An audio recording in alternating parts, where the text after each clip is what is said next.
Hello guys, तो आदर आदाब अभिनंदन आभार। मैं आपका होस्ट, आपका दोस्त आपके सामने लेके आ गया हूँ एक नया वीडियो जिसमें मैं बात करने वाला हूँ कि अभी जो SBI PO की प्रीलिम आएगी। सब डेट बता रहे हैं कि 20 नवंबर, 21 नवंबर एंड 27 नवंबर, ये डेट्स को शायद प्री हो सकती है। तो मैं कैसे प्रिपेयर कर रहा हूँ उसे और कैसे प्रिपेयर करना चाहिए, मैं कैसे प्रिपेयर कर रहा हूँ, आप लोग उसमें से कुछ आइडिया ले पाए तो ले सकते हैं। और लास्ट टाइम भी मैंने SBI PO दिया था और मेरे 71 अटैम्प्ट थे और मार्क्स 53 आए थे और कट ऑफ था 56। पता नहीं क्या गलत हो गया, लास्ट टाइम तो उतनी मेरी प्रिपरेशन भी नहीं थी, पर मेरा पेपर अच्छा गया था पर मार्क्स अच्छे आए नहीं, 53 आए 71 अटैम्प्ट करने के बाद। तो मुझे लगता है कि मेरे ज़्यादा शायद इंग्लिश में गलत हो गए होंगे। तो इंग्लिश में फिर मैंने ज़्यादा प्रैक्टिस करना स्टार्ट कर दिया था क्योंकि मुझे पता था वही एक वीक है, जिस सबका वही वीक होता है। बाकी क्वांट और रीजनिंग में तो क्या है, हमको कुछ फॉर्मूला याद रखने और वो हो जाएगा, ठीक है। पर इंग्लिश में क्या है, ग्रामर याद रखो, फिर RC करो, सब पढ़ो, और फिर भी चांसेस ज़्यादा है कि आप गलत कर सकते हो। तो उसमें एक्यूरेसी कैसे लानी है वो भी मैं आपको इस वीडियो में बताऊँगा।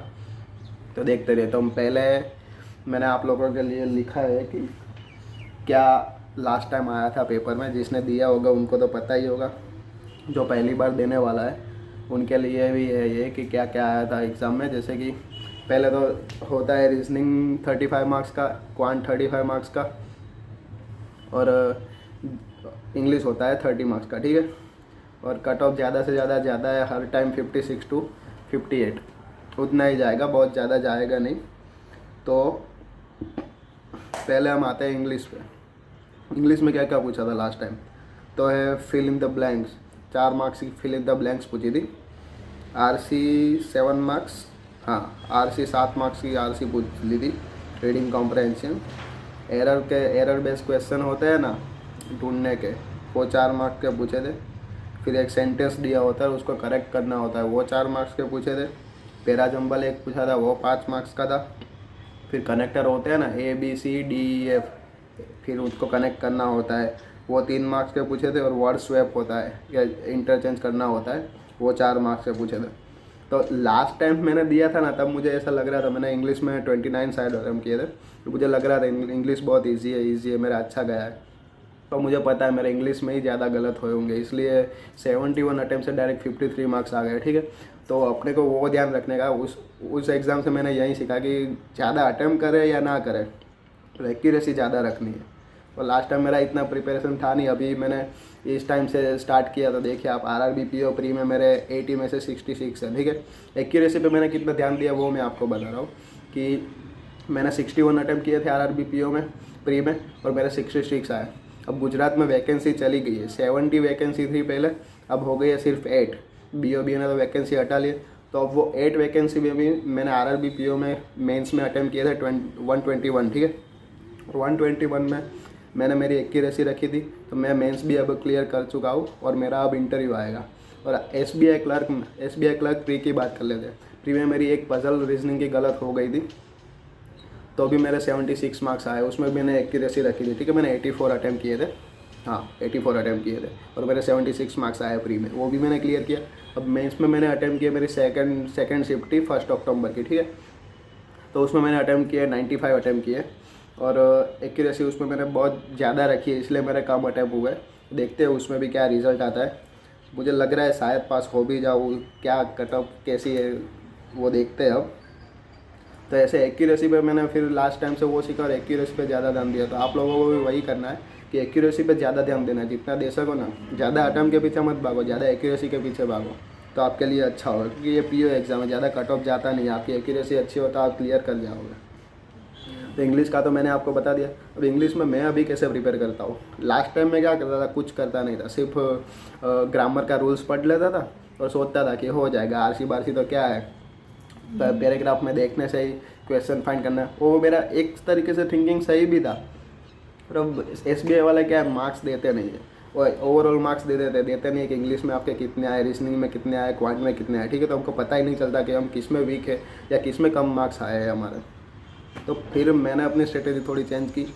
मैं इंग्लिश में पहले कुछ करता नहीं था, पर अब करता हूँ। मैंने जैसे कि ग्रामर के बहुत सारे रूल्स लिख के रखे हैं अपने हिसाब से, वो डेली 3 दिन में एक बार पढ़ता हूँ। 3 दिन में एक बार पढ़ने से क्या होगा, आपको एग्ज़ाम तक वो रट्टा मार जाएगा। अगर आपको याद रहे तो अच्छा है, और रट्टा मारो तो भी अच्छा है। कोई जैसे कि आप SBI PO में क्लियर कर जाओ तो कोई ऐसा थोड़ी बोलेगा कि आप रट्टा मार के क्लियर हुए। अरे भाई, रट्टा मार के क्लियर हुआ याद रख के क्लियर हुआ ना।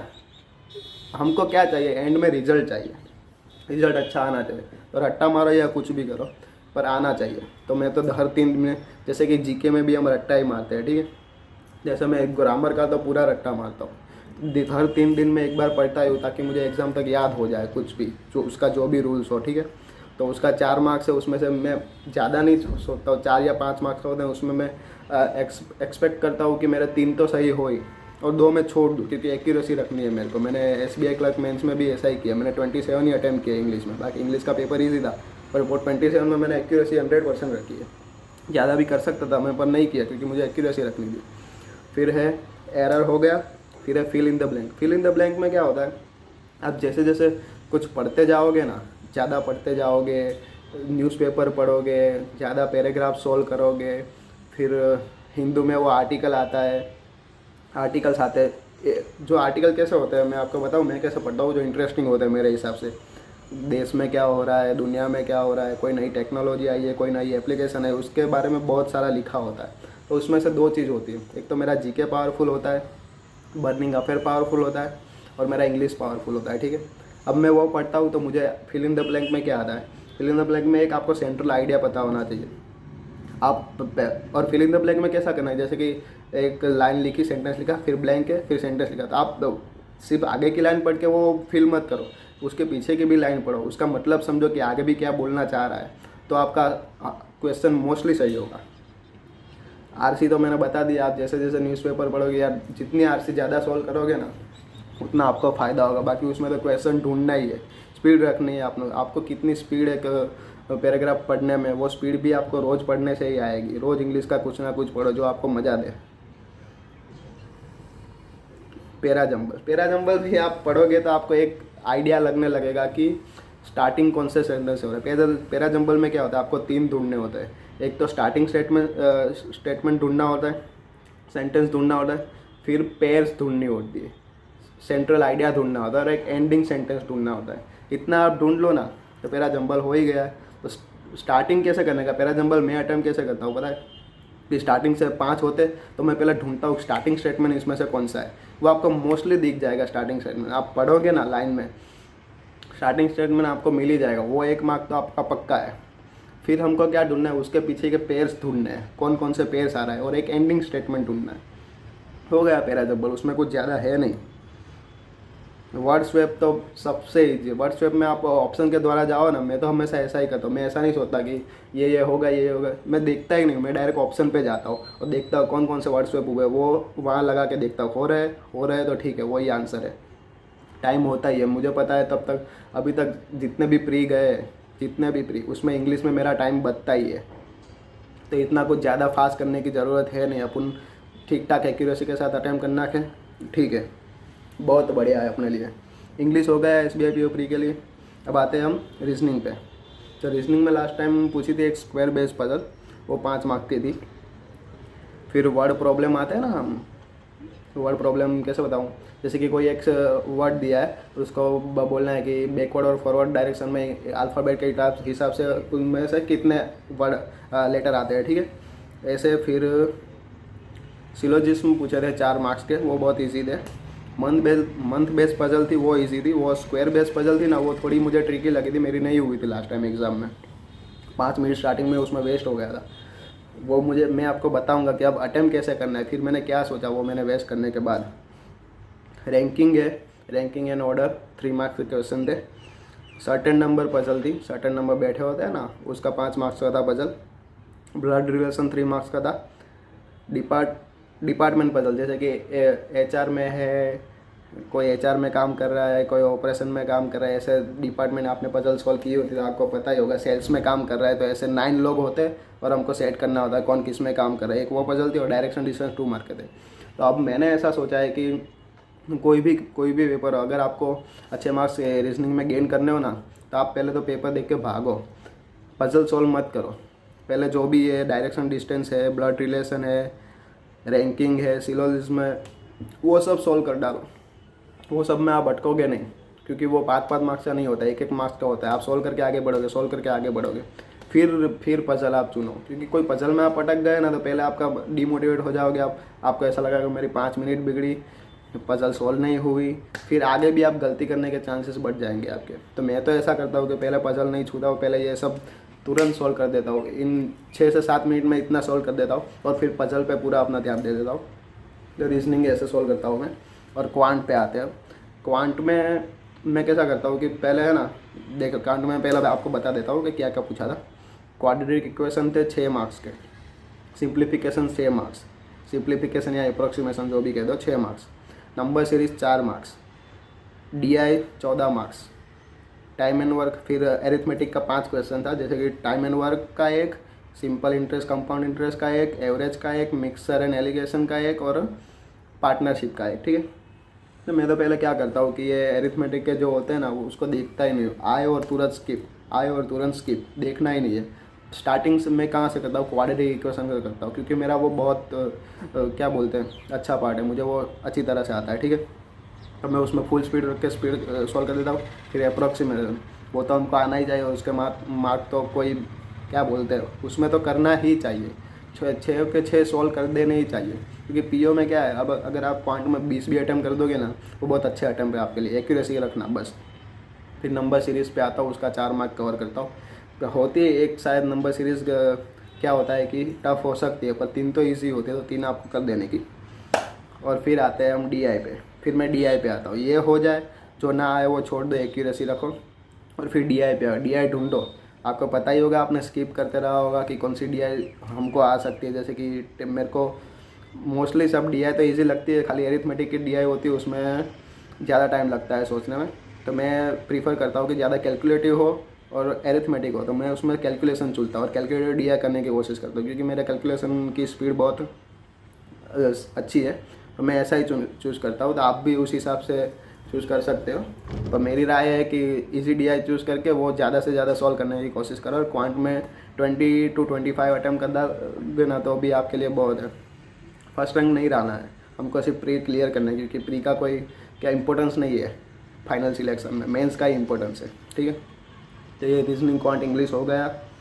अब आप एक टारगेट रखिए कि मेरे को लाना है 65+ मार्क्स, 65+। मैं टारगेट रख रहा हूँ अभी कि मेरे को अब लाना है 70+ मार्क्स SBI PO में, तो मैं उस हिसाब से मेहनत भी कर रहा हूँ। ठीक है, मैं ज़्यादा ला सकता हूँ और शायद लाऊँ भी सही, आपके साथ रिजल्ट तो मैं शेयर करता ही हूँ। तो मैं अभी टारगेट रख रहा हूँ कि मेरे को एटलीस्ट कम से कम 70+ तो लाने ही लाने हैं। उस हिसाब से मैं अभी इंग्लिश कर रहा हूँ, क्वांट कर रहा हूँ, रीजनिंग तो मैं कर ही नहीं रहा हूँ, क्योंकि वो मेरा स्ट्रॉन्गेस्ट पार्ट है, तो वो तो मैं लास्ट में करूँगा तो भी मेरे को चल जाएगा। तो अभी मैं ये दोनों कर रहा हूँ, और क्वांट में थोड़ा टाइम बचे, बाद में तो एरिथमेटिक देख सकते हैं, वो 5 से 10 मार्क्स का होता है, वो ज़्यादा होगा तो DI कम होगी, ऐसा वाइस वर्सा होगा। तो SBI PO के लिए तो मैं अभी इतना ही कर रहा हूँ। और लास्ट ईयर मेरे 53 मार्क्स आए थे, और फिर मैंने अप्रैल में इसके मॉक दिए थे मेमोरी बेस, वो मैं लास्ट में आपके साथ शेयर कर रहा हूँ, जिसमें मेरे टेक्स्ट बुक में आए थे 69 मार्क्स, 69.5 मार्क्स, और ग्रेड अप में आए थे 70 अप मार्क्स आए। तो अब थोड़ी प्रिपरेशन थोड़ी ज़्यादा हुई है, मोटिवेशन आया है, थोड़ा कॉन्फिडेंस आया है, तो अब मार्क्स मेरे अच्छे आ रहे हैं। तो मैं वो भी आपके साथ शेयर कर रहा हूँ इस वीडियो के लास्ट में, तो वो भी देख लीजिएगा, और कोई क्वेश्चन है तो आपका क्वेश्चन डाल दीजिएगा। ओके, तो जैसे कि मैंने आपको बताया कि मैं अपने रिजल्ट सेल करूँगा, तो ये मैं आपके सामने ग्रेड अप खोल रहा हूँ। SBI PO प्री का जो मेमोरी बेस पेपर था उसके मैंने दिए थे, तो उसके मैं अपने मार्क्स शेयर कर रहा हूँ आपके साथ। ये SBI PO पे क्लिक किया, ये प्रीलिम पे क्लिक किया, और ये है, ये देख सकते हैं आप SBI PO प्री 20, ये प्रीवियस ईयर पेपर 2020। ठीक है, रिजल्ट देखते हैं हम, और ये है 73.75 मार्क्स। ठीक है, कट ऑफ भी क्लियर हो गया, जो कि 58.5 था। सेम पेपर बनाया था इन लोगों ने, देख सकते हैं आप। इंग्लिश में मेरे 17 सही 7 गलत, 15.25 मार्क्स। क्वांट में 25 सही 2 गलत, 24.5 मार्क्स। और आप देख सकते हैं रीजनिंग मेरा स्ट्रॉन्गेस्ट पार्ट, 34 सही, एक स्किप किया था मैंने। तो ऐसे मेरे आए थे, 73.75 मार्क्स, और आप रैंक भी देख सकते हैं 47 आउट ऑफ 490 स्टूडेंट्स, जो कि अच्छे ही, और इतने तो कट ऑफ क्लियर करने के लिए बहुत ज़्यादा है। और अब मैं आपको दिखाता हूँ मेरे टेक्स्ट बुक के मार्क्स, उसमें भी मैंने मेमोरी बेस प्री दिया था। SBI PO कहाँ गया, SBI PO, और ये हम जाते हैं मेमोरी बेस में, और जाते हैं ये 4 जनवरी 2021 को एग्ज़ाम था, ठीक है। इसमें भी आप देख सकते हो 21,000 स्टूडेंट ने एग्ज़ाम दी और मेरा उसमें से रैंक है 247, और मार्क्स आप देख सकते हो 69.5 है, जो कि मैंने आपको वीडियो में बताया था। अटैम्प्ट आप देख सकते हो 87 है। देखते हैं आप इंग्लिश में 15 सही 11 गलत, ठीक है। इंग्लिश में ही मेरे को थोड़ा अच्छा लाना है, बाकी तो सब ठीक है। इसमें भी देख सकते हैं आप, क्वांट में 25 सही 2 गलत, और रीजनिंग में 33 सही 1 गलत, ठीक है। तो आप देख सकते हैं मैं रीजनिंग में ज़्यादा कवर कर सकता हूँ, तो मैं उसमें ज़्यादा करने की कोशिश ही करता हूँ कि ज़्यादा से ज़्यादा उसमें कवर कर लूँ मैं। बाकी दो में थोड़ा कम भी हो तो भी चलेगा, और क्वांट में भी सही ही है 25 सही 2 गलत। सिर्फ इंग्लिश का देखना है, तो इंग्लिश का तो मैं अब ज़्यादा प्रिपेयर कर ही रहा हूँ। ये एग्ज़ाम मैंने दी थी, कब दी थी बताओ, हाँ अप्रैल में दी थी। अप्रैल, मई, जून, जुलाई, अगस्त, सितंबर, 5 मंथ्स हो गए। उसमें और मेरी प्रिपरेशन बढ़ी है, तो अब इंग्लिश में भी उतना कुछ टेंशन है नहीं। देखते हैं, मैं तो ऐसे प्रिपेयर कर रहा हूँ। आपको कुछ क्वेश्चन हो तो आप पूछ लीजिएगा कमेंट में। जय हिंद।